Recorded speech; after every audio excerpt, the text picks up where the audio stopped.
Welcome to the Fabulous 413. I'm Khalees Smith. Monty Belmonte is sneaking wine onto some beach along the bicep of the Cotted Cape, and so I'm flying solo once again. Later in the show, we'll speak with Tammy Denease about bringing history to life on stage this weekend at Historic Deerfield, where she'll be reenacting the life of Elizabeth Freeman for their Juneteenth festivities.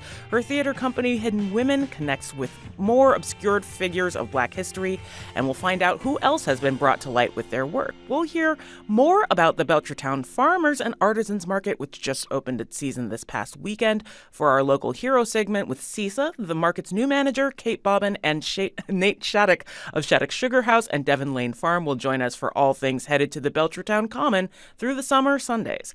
And again, Juneteenth is a new-ish holiday to some. We want to hear how you interact with the holiday. Maybe your family has celebrated it before. Maybe this is your first time hearing about it and all the festivities that happen around. Either way, send us an email to thefab413@nepm.org or text us at 1-800-639-9120. But speaking of the latest federal holiday, in studio right now is Erika Slocumb. Erika is a PhD student of Black Studies at UMass Amherst. She has been a student of Professor John Bracey, since 2010. Her current research focuses on the use of oral histories as a means to empower Black communities, retell the history of communities where Black voices have been obscured, and claiming space in public museums and archives. She is currently working on multiple projects across Massachusetts, including the Black Holyoke Project at Wisteriahurst, the Lesbians of Color Oral History Project at Historic Northampton, and Recovering New England Voices at Historic New England. She is an artist,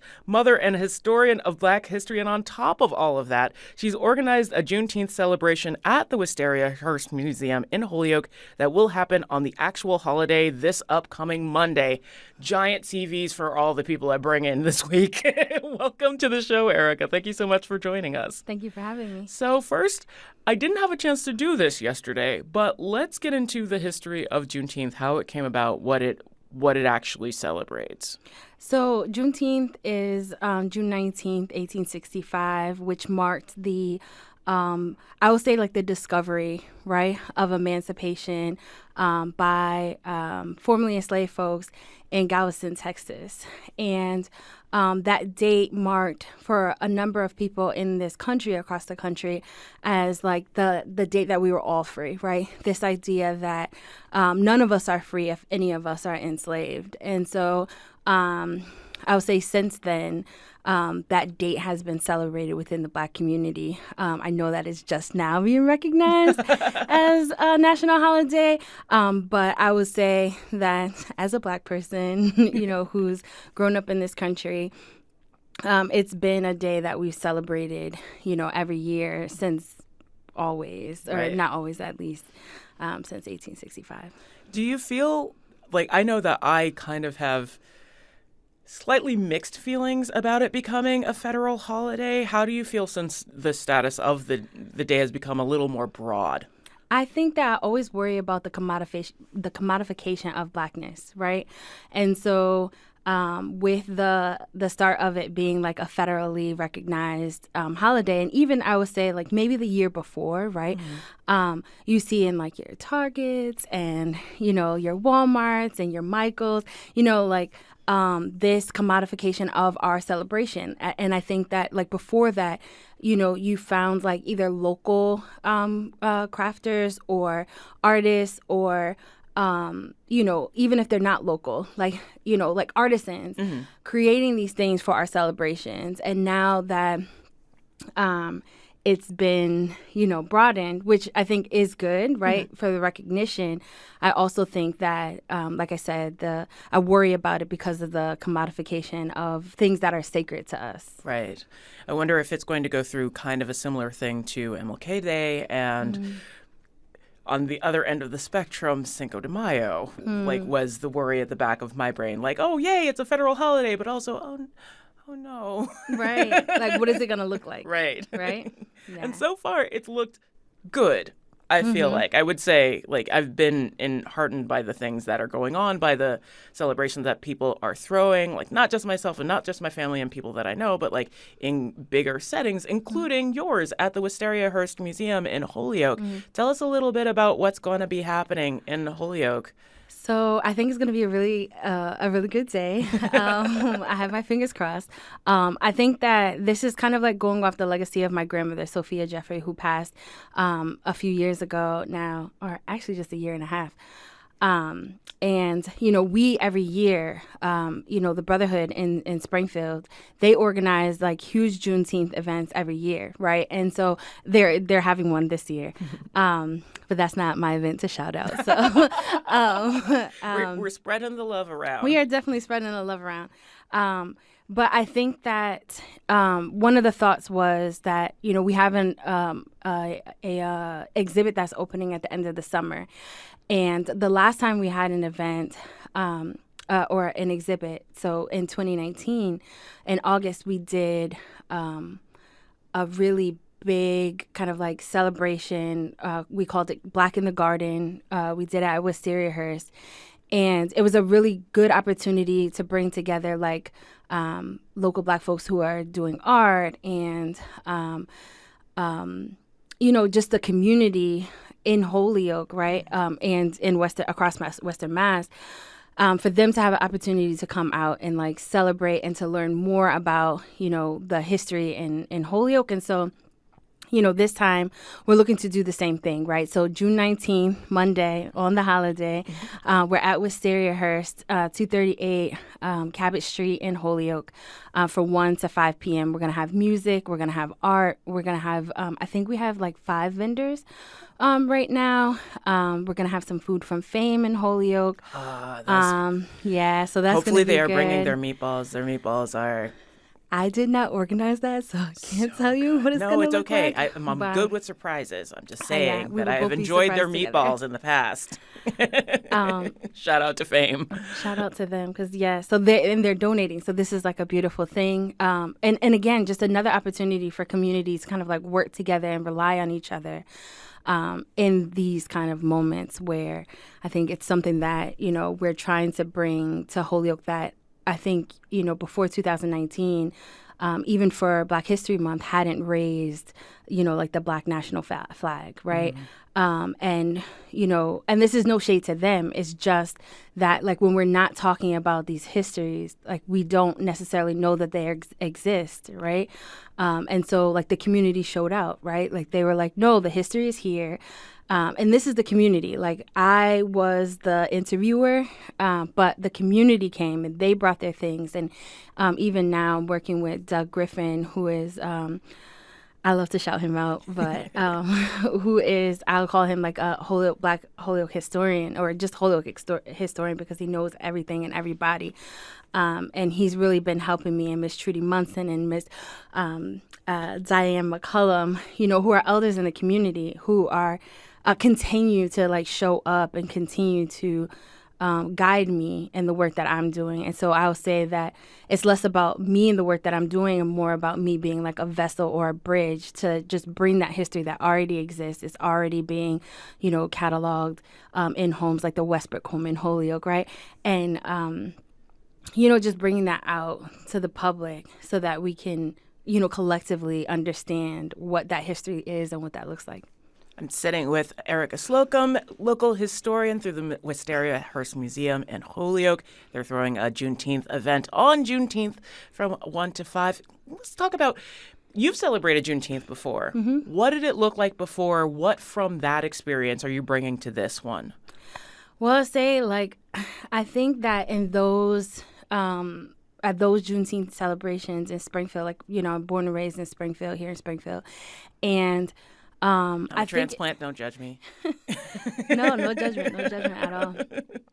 But I think those have looked, what I'm hoping that this will in some ways mirror, that it's always just a bunch of beautiful Black folks, folks from the neighborhood, Black or not, all of us kind of just being together in that space with music, with food, with, again, local businesses just coming and being in the space and selling their wares, and, the kids having the opportunity to play and, learn a little bit about the history and what it means. And I would say from a young age, I knew what Juneteenth was, right? And I think that that's the thing that I want for the folks who are coming out, right?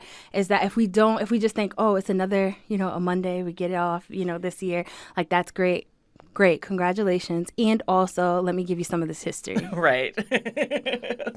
It's not like the price of admission, but it's sort of the price of admission. No, it's definitely the price of admission. So get ready when you come. Are you planning on doing, like, there's a bit of what sounds like the continuation of griot culture in some of the histories that you've brought in. We're going to get into more of your work with the oral history of Holyoke in a little bit, but I love that there's that tradition that always seems to be maintained in the Black community through these works, through these celebrations, through like extra holidays that we know for the people, and trying to like keep that alive. Do you feel connected to like local history and to like our greater history through the work that you're doing? Oh, for sure. And I think the thing that's like really interesting is, I mean, anybody who knows me has heard these stories like over and over again. But like the thing that's so beautiful about it is like when I went to Holyoke and I'm doing work in Holyoke, right? Folks took me in, like no questions. But then as I'm sitting and people are like, who are you? Like, who are you people? Like we realize that like my family history is there, right? Too. And so in the work that I did in Hadley, like, at the Porter Phelps Huntington Museum, it connected back to folks in Holyoke, right? And families in Holyoke. And then, even now being at Historic New England and the work that I'm doing, like I'm seeing how like a lot of the history, even when, I'm thinking about and talking about like Watson Tyler, who, moved from Nova Scotia to Lincoln, Mass, that like his descendants moved to Springfield, right? And so it becomes like our history. And so, like, the beautiful thing about it is that we get to talk about it, we get to bring it to light, and also we get to make all these really, like, important, community connections. And I can't stress enough that I think, like we are big oral storytellers. Like, that is our, that is the way that our history is told, right? And the way that our history has been passed, because we haven't had, in many ways, the opportunity to look at other repositories of like public repositories of history and say, okay, I'm going to go and archive my family history there. Right. And so someone becomes that, so like the reliquary, right? Like that idea of the reliquary is that like that history goes somewhere. Right. And it is held by people and the stories are passed down. And so I think about like the way that it's all connected, no matter how far away I move from Springfield and the work that I'm doing. I've gotten calls from people from California about Holyoke, right? Like I've gotten calls from people from, all over the country, and in some instances, even, around the world, where people are like, oh, I live here now, but my history is here. And so my family history is here. And so the beauty of it is that, technology allows us to, have that opportunity in ways that we might not have otherwise. But also that like the people are ready to tell their stories because they hold it. And in some cases, like I'm talking a lot, so I apologize, but you're on a radio show to talk about your work, Erika. I'm just going to say. Okay, so I'm going to talk. I'm going to talk, so be prepared. You know what? I'm going to give you a break. So, okay.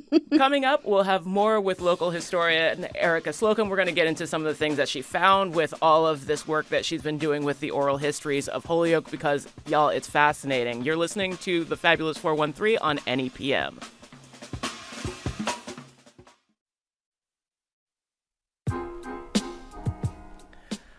Welcome back to the Fabulous 413. I'm Khalees Smith here with local historian Erika Slocumb, who has been doing some really fascinating work collecting the oral histories of folks in Holyoke and beyond. Like, you've worked with a lot of historical societies. Mm-hmm. Like, where else besides Hadley and Holyoke have you been working with to collect some of these tales? So through Historic New England, that kind of brings me, across all of New England. But actually on Wednesday, I'm going to Lexington Historic Society to look at some documents about a woman that I've been trying to track down from. Where was she from? She lived in Lexington, but originally, I believe, from Maine, or she has roots in Maine. And so I'm going to Lexington because that's the last place that we can find her documented was in Lexington, Mass. But I'm in Connecticut at Roseland Cottage. Is it always dealing with oral histories, or No. Sometimes just digging to find certain people who keep popping up? Yeah. Who's somebody who's popped up a bunch that is really cool and neat and connected to the area? I think that I can't think of one. I know, I put you on the spot. No, I was not prepared for that question. So I did not come with a list of people. I'm so sorry. I can't think of one. I think Springfield in general keeps coming up in part because I'm not looking for it, but I think that as soon as I see it, I'm like, ooh, Springfield. You know what I mean? Mm-hmm. And so all roads keep leading back home for me. But I can't think. So I'm not to your question. It's not just the oral histories. A lot this year, over the past 2 years, I think, has been mostly apart from the oral history project in Northampton right now on lesbians of color. A lot of the history has just been archival, right? And so I'm looking at 18th and 19th century, Black folks, and trying to trace them and their families and the things that they did, and where their families are now, even. So I know most recently there's been, we had written an article at Historic New England about a woman named Isabel Tilley, and her great-great-granddaughter gave a call and said some of the information in that article isn't accurate. Oh. And so it's, something that through an oral history someone else in the family had shared. But she was like, it's not all right. And so she was like, come, so I went to Connecticut, went to her house, and she was like, here, look, this is a letter that my great-great-grandmother, right, in the 1920s, I think, so over 100 years ago, maybe 1918, I can't remember the exact date, but she says, look at this. And it was a letter that her great-great-grandmother had written to her mother when her mother gave birth to her first child, right? And so it's this is what we were looking for, right? Mm-hmm. And her mother had sat down with, Miss Tilley and did an oral history interview with her and hand wrote out, all the, her history of how she came here from Virginia, on the Underground Railroad, right? Mm-hmm. Or through the Underground Railroad, and ended up in Portsmouth, New Hampshire, right? And these are just documents that, that this beautiful human has in her home, right? That she's here, let me share them with you. And I'm I can't express enough how grateful I am to community, because each time I show up, even when so for Mrs. Tilley, I was we're not going to get it done this year because I haven't heard back from the family. So I think what we have now is what we're going to have. And then she just Googled, her great grandmother and was oh, let me reach out to you. And, so we can do this, so we can work together to fix this history of my family. And so I think that's what it is that I'm here. Let me help in whatever way that I can. Let us work together so that we can do this, so we can bring out this history and we can do it in a way that is accessible and not just for us, mm-hmm. right? But also, when I think about family lines ending, right? And, sometimes that history, right, in the case of Mrs. Tilley, that a few generations removed, there are no children that come next, right? Right. And so it's well, what happens at that point when, not to be super dramatic, but when bloodlines end and family stories stop having the opportunity to be passed down. And I think that that's where people like me can step in and step up and say, what do you need from me, and how can I support you in preserving your family history? You're not doing much for my terrible habit of hanging on to way too many things, but I'm working on it. I know what's important to keep. No, I have, when my grandmother passed, I went to her house and I have like bins full of things from her house. It is a problem. I'm like, no, this is historical. Like, and they we pick might you need too. this. Like my grandma, yes, they pick you too, and you end up being the one that ends up archiving the whole house. So clearly, not every community is doing a Juneteenth celebration. Not to bring us back to the reason but please, your Juneteenth celebration, of course, is happening on Juneteenth at the Wisteriahurst Museum in Holyoke. But what advice would you have to other communities who are maybe thinking about it, who didn't have the means or the connections to do it this year? Like, how would somebody go about maybe throwing their own? I would say to reach out to the Black Chamber of Commerce, right? Like most places have one. Or if they don't, there are, NAACP or, other organizations that when I can't stress enough that most Black folks have been celebrating this holiday for a number of years, right? It's not new for us. And so as institutions look to kind of like bring that out to their communities, I would say to look back at newspaper articles, right? Like do a little archival research and see like who's had them before and how can we support, not just saying like, okay, we're going to have a Juneteenth celebration because this is a thing now, right? But being intentional about like how, if you're wanting to support the community, right? And that's what this is about. If you're wanting to celebrate freedom and wanting to celebrate this history, then look to the folks who either have been doing this or that this is important to them because folks are out there. And so I think I always say, like, don't try to reinvent the wheel, right? Especially in situations where, like, again, like our culture right now is in, right? And so Always has been. Always has been. Always has been. But I think that, like right now is a moment where it's being like so...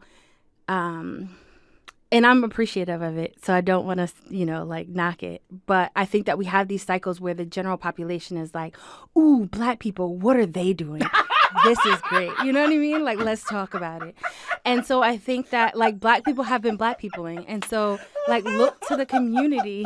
Sorry. No, it's beautiful. Look to the community and say, like, how do we support, right? Because if there's an institution that has access to money or access to space, like at Wisteriahurst, right? Like they have the access to these resources. So if you have access to these resources, then turn to your community and say, we would like to partner with you. Not we would like to do this for you, but we would like to partner with you in efforts towards this celebration of freedom, right? And what does that look like for you all? And so again, does that look like financial resources if we have them? Does that look like space if we have access to that? Does that look like all we can provide is food, or that's all that they're asking for?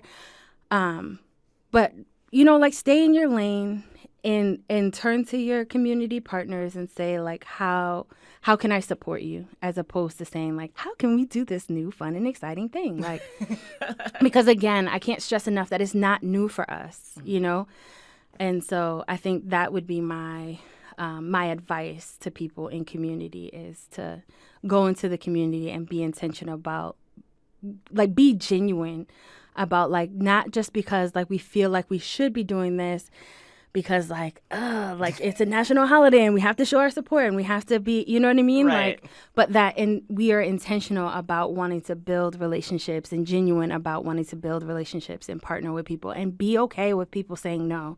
And if they say no and they're like, I don't think that is your place, then be okay with that. And again, if you can offer something else, even if it's a connection, to another organization that can provide support, then be that, because that's also needed. Perfect. Erika Slocumb, local historian, throwing a Juneteenth celebration at Wisteriahurst. Thank you so much. When your oral history of lesbians of color in Northampton is over, we are absolutely going to talk again. Okay, I'm here for it. Coming up, the story of Elizabeth Freeman gets brought to life through theater company Hidden Women at Historic Deerfield this weekend. We'll be joined by Tammy Denease to find out more about the piece and other figures the company brings to light. And next, we meet the new manager of one of the few Sunday farmers markets in the area. You're listening to the Fabulous 413 on NEPM.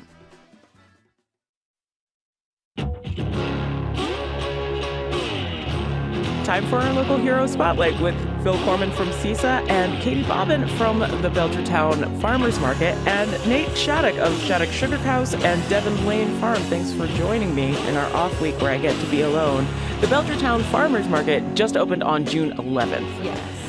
How did it go? It went great. Wonderful. We had a great crowd. Couldn't have asked for better weather.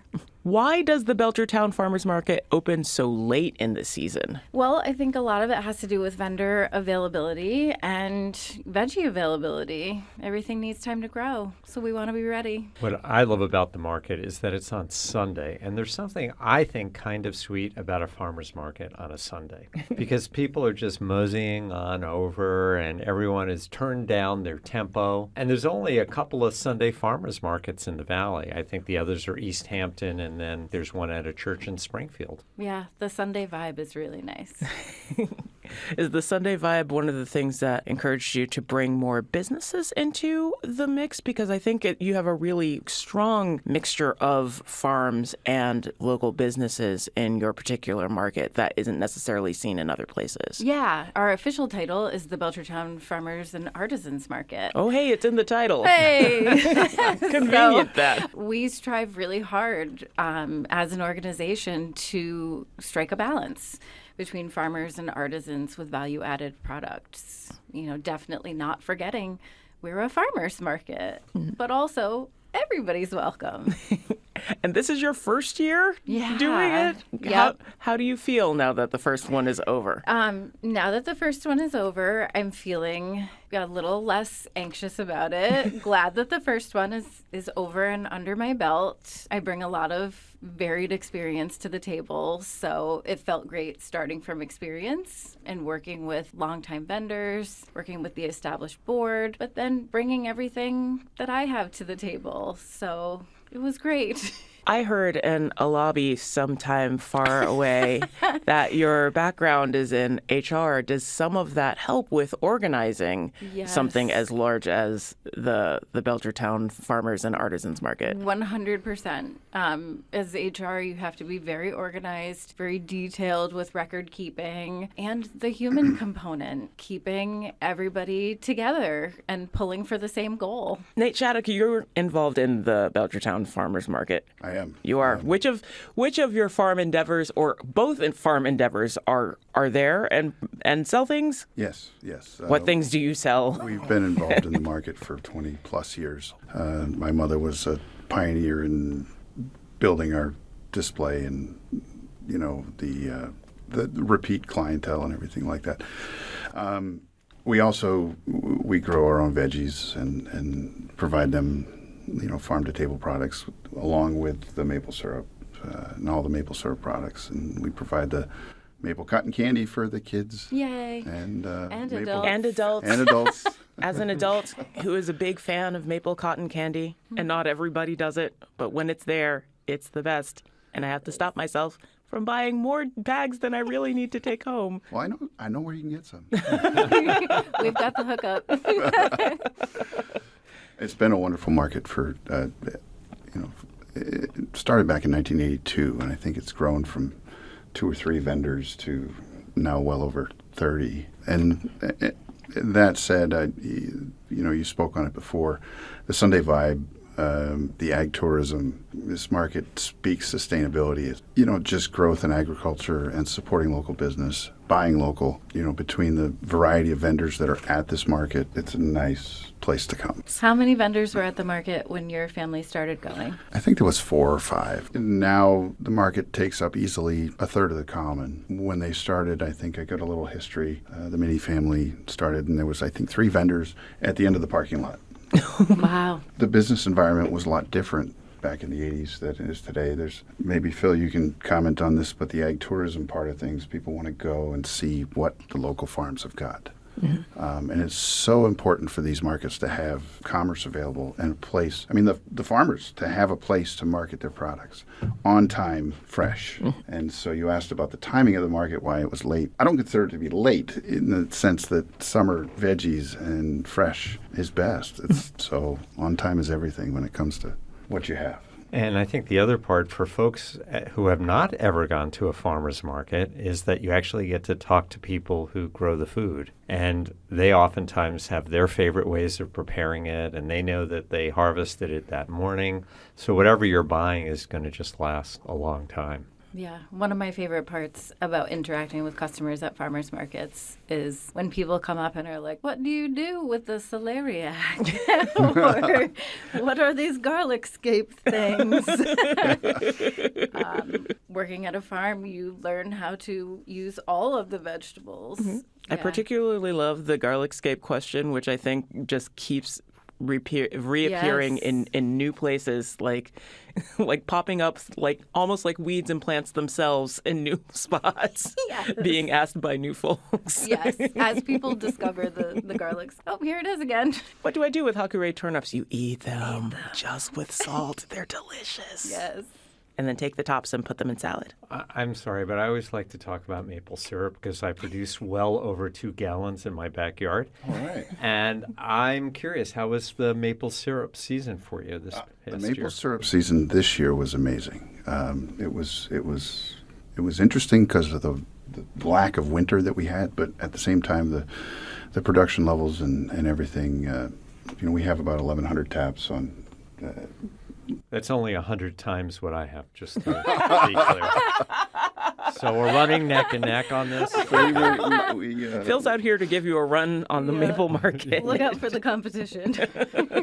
We produced around 300 gallons or so of syrup. We provide syrup year-round to local restaurants. We had a brewery this spring made a beer with our syrup. Oh, cool. Vanish Valley in Ludlow, they made a beer. We had an event, an inaugural event this year called the Sugar Fest. We brought in a local band. We brought in Austin's Farm Burgers, who's another vendor at the market. We brought in Erika. Pierogies. I can't Pierogi. pronounce her last name, and I apologize. But she had pierogies, galumpkies, and meat pies. In March, it's kind of a gamble as to weather-wise, whether people will come out. We had no idea. We estimate about 500 people showed up in the pouring rain and the snow.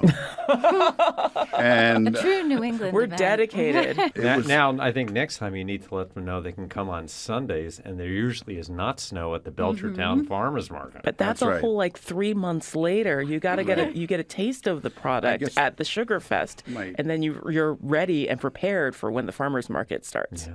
You're hungry for market season. Exactly. And I think that the same vibe applies to this market. Everybody likes that local feel, the local atmosphere, and being able to get farm-to-table products fresh, like from the field. That's key. Some of these metropolises that you go to, that stay old, 2 days old. We have a mecca of vegetables here in the Pioneer Valley, and it's available right here at the Common on Sundays. Sundays 10 to 2. That's Katie Bobbin, manager of the Belchertown Farmers Market, who we're speaking with for our CISA Local Hero segment, and Nate Shattuck of Shattuck Sugarhouse. I know it's your first year with the farmers market, but what are some of your favorite things to see that have appeared on the Belchertown Green as part of the farmers market? Yeah, for sure. One of my favorite things is maple products. Another thing that I'm quite partial to are gluten-free cookies. So it's a little self-serving to have a couple of vendors that have gluten-free options. But I love plants, fresh veggies. I have a little bit of a farming background too, so there's a special place in my heart for farmers, and I love fresh veggies. I think they're beautiful. They are. It's artwork. It is. So- It's art from the ground. It is. It's really cool. We have a vendor that has homemade dog treats, a vendor that makes soap and lotion and jewelry you can get at the market. So just covering all Just the covering all the sorts of bases. bases. Singing scarves and Coffee. What, Cookies. I should have said coffee first. pierogies, Sorry. Yeah. Oh, and scones. come get a burger.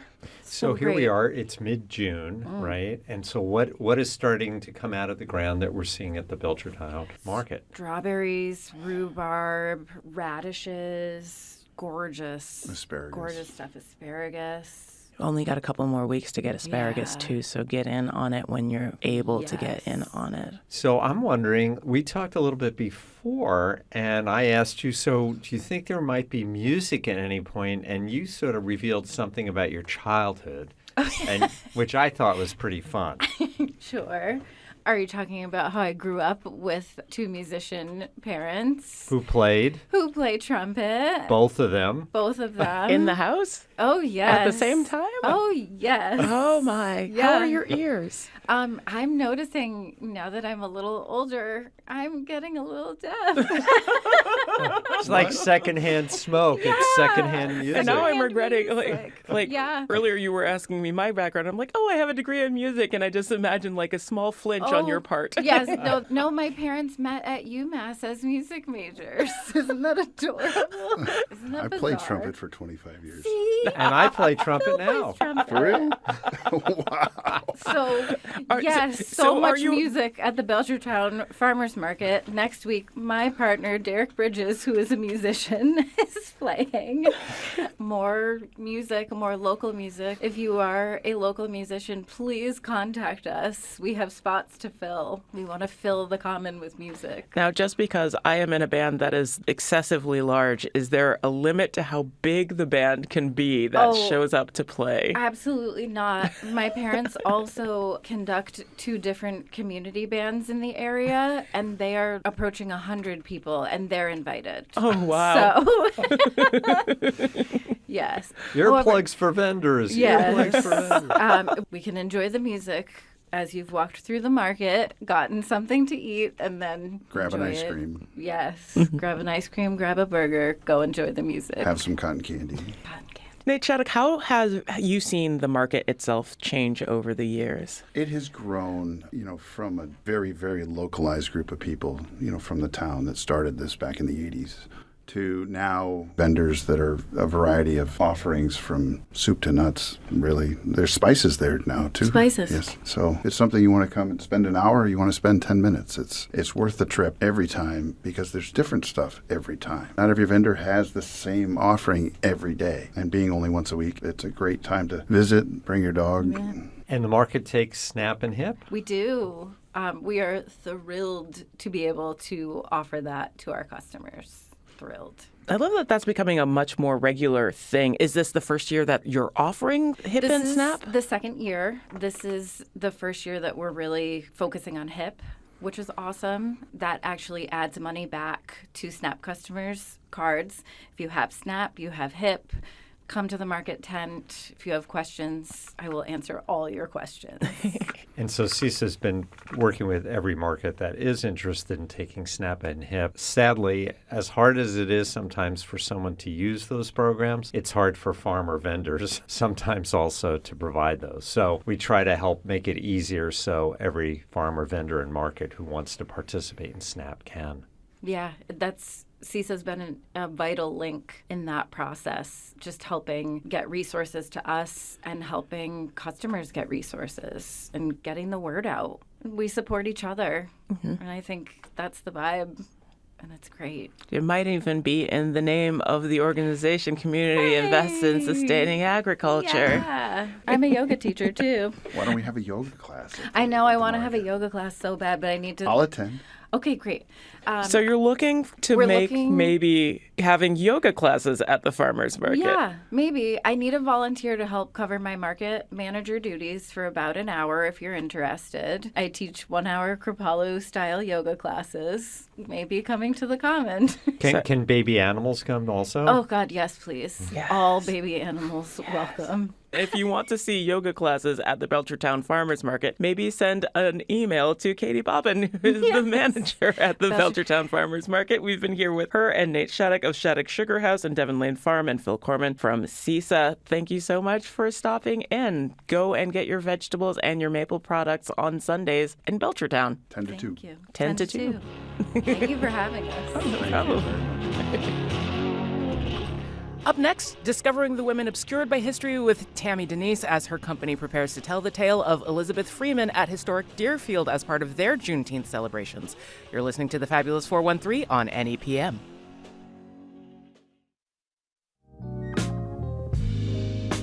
Welcome back to The Fabulous 413. I'm Khalees Smith. The mission of Hidden Women, LLC, is to educate, motivate, inspire, and challenge the imagination of others to not only set goals, but strive to achieve them. Through historical theater, Hidden Women, LLC helps individuals to overcome obstacles through the stories of hidden historical figures often left out of America's rich and vast history. And on Monday for Juneteenth, they'll bring the story of Elizabeth Freeman to Historic Deerfield. We're joined by Tammy Denease, who will be performing this one-woman show. Welcome, Tammy, to the Fabulous 413. Hello. Thank you for having me. No problem. So I think it's a really interesting juxtaposition to do these shows of spectacular Black women as one-woman shows. What was the impetus for this? Simply put, as a transplant, don't judge. I'm originally from Mississippi, and in the South, everything you've heard about Mississippi is true and then some. But the one thing I can say about Mississippi is the educational system was ahead of the education system here in the Northeast. When I moved here, they actually wanted to skip me 2 grades. That's how advanced it was. So although sometimes you think of Mississippi, you think of it as this backwards place, it was actually on point with the education. But when I moved to the Northeast, they were only teaching about 3 people. And we know who those 3 people are. Martin Luther King, Frederick Douglass, and Harriet Tubman. And I often wondered, what about the others? Of course, in Mississippi, we knew who MLK was. He was very good friends with Medgar Evers. But in Mississippi, Medgar was the hero. It wasn't MLK. But nobody knew who Medgar Evers was when I got here. So I was kind of like befuddled by that. It's like, what do you mean you don't know who Medgar is? And so I asked my 6th grade teacher, who was a Black woman, I said, when are we going to talk about Medgar? When are we going to talk about Marion? When are we going to talk about Bessie and all these others? And she told me that I had to go to the library. And it immediately made me sad for my classmates because I have a very active imagination, but my classmates, the chances of them going to the library is probably next to none. So that, I think that was actually the seed that was planted to get me started later on.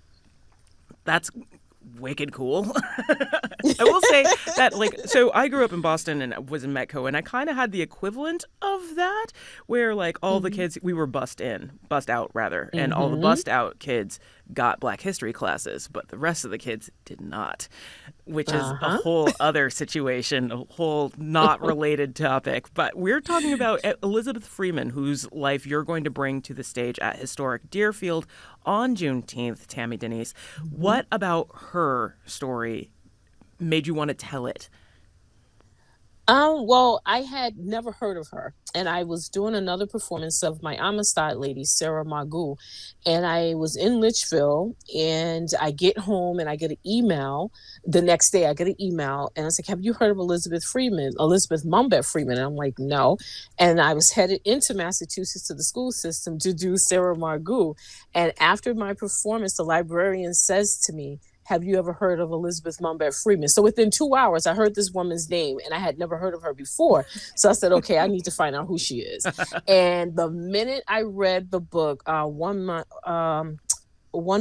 Minute of Free Woman, by Denease and Anne Elizabeth Barnes, I realized that, okay, I have to tell her story because we don't know about her. And that is how I actually got started, because I'd heard her name twice in 2 hours where I had never heard of it before. So that's really how I got started with telling her story. That 1 minute of freedom, what does that refer to? That is actually speaking about, it tells the story of her life. It's a child's book, and it tells the story of Elizabeth Mumbet's life. And that was a phrase that she said, if anytime, if 1 minute of freedom was offered to me, I would take it. Just to stand 1 minute on God's earth, a free woman, I would. So it comes from her actual saying. That's beautiful, and makes it even more in conjunction with Juneteenth, with the holiday of freedom and celebrating our freedoms thereof. Who are some of the other people that you have brought to life on the stage? Elizabeth Keckley, Bessie Coleman. Let's start back up. Bessie Coleman was the very first person I ever brought to the stage. I always said the only difference between Bessie and myself was the time period. I always, in Columbus, there's the Columbus Air Force Base and the Columbus Airport. So I would literally sit outside and look up to be far away from the racism that I was experiencing. Because I grew up during the time when Fannie Lou Hamer was still alive. I remember seeing her on television. Cross burnings were happening. Racism was very bad. And I always wanted to be up high in the sky.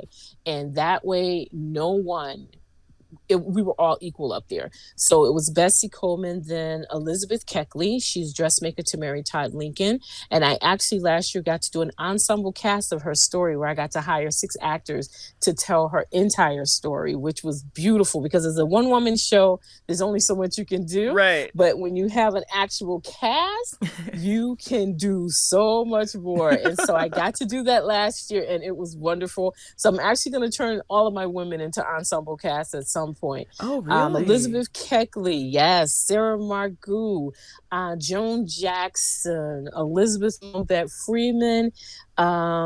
Who else? There's a couple of others in there.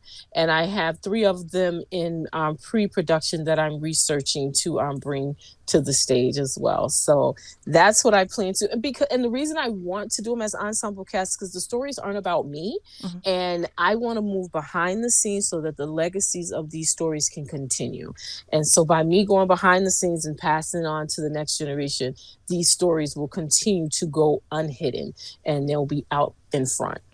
Is there something easier or smoother about bringing their stories to stage and like telling them orally as opposed to, writing a paper or writing like for a journal about these women in history?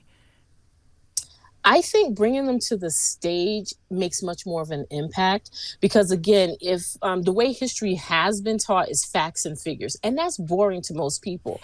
I always had an active imagination because I got to know my great-grandmother. She was formerly enslaved. She lived to be 125.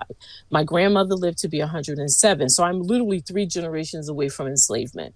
So I was always able to actively visualize what it was like back then. My great-grandmother used to tell us the story of the Little Bighorn, and she would tell us how when the Great Surrender came through in May of 1863 in Columbus, Mississippi, that she fed the horses and the soldiers. So she would plant these pictures for us. She would tell us these stories. So I was always with the active imagination, if you will. Now, to bring them to life is much more impactful because now people can see that it is beyond facts and figures, that they were real people, they had real lives. So that's why from page to stage is so important. Is there something particularly singular to bringing it to Historic Deerfield this Juneteenth, the story of Elizabeth Freeman? I think it's really important to tell her story because there's a little controversy about her in regards to others telling her story and that she didn't have a say. And I don't think that's accurate because on her headstone, it said she had no equal in life. Even though she was illiterate, couldn't read or write, Elizabeth Mumbet Freeman had her own agency. And her attitude was, I may be a slave, but you will still respect me. So she did not allow her lot in life to beat her down. She always knew she was a human being, and she was not going to accept anything less. And so some of the controversy is who's telling her story, whether we should be calling her Mumbet or not. And my attitude and my research and everything is that she would still allow people to call her Mumbet because once you do her research, she was a woman that was well respected. So she no longer wanted to be called Mumbet. She would have told you, just call me Elizabeth Freeman. And Mumbet is a sign of respect because her enslaved name was Bet.